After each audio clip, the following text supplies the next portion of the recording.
The primary circuit. On our schematic diagram of the truck/tractor air brake system, the primary or rear axle service brake circuit is colored green. The circuit begins at the primary service reservoir or tank. From the service reservoir, a line moves air to the treadle valve's primary supply port. Notice on the treadle valve, the primary section is always closest to the mechanical actuator. On the treadle valve, the primary circuit supplies the secondary portion of the valve with air as well.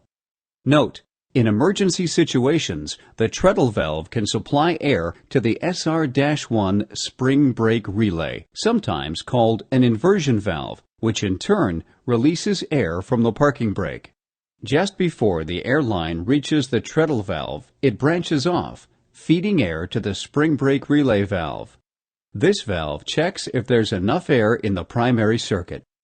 If air pressure in the primary circuit is low, when the operator steps on the brake pedal, it will mechanically act on the treadle valve's secondary circuit portion to send a signal to the spring brake relay valve, exhausting a modulated amount of air out of the parking brake circuit.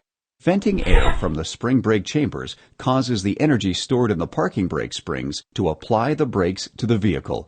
The harder the operator steps on the brake pedal, the more air is released from the spring brake chambers, and the harder the spring brakes are applied.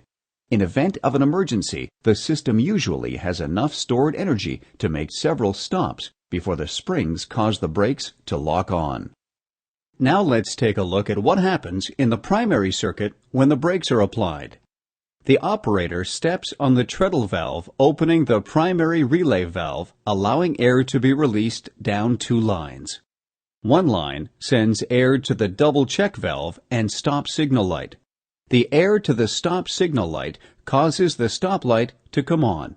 Air is then routed to the tractor protection valve service port and on through the blue trailer service brake line when the red trailer supply brake button is pushed in.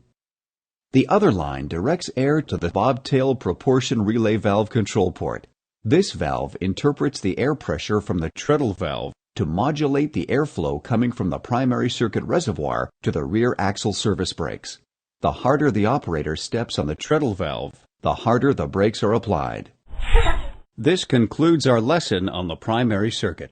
Please select another lesson from the menu bar or click on the repeat button to see the lesson again.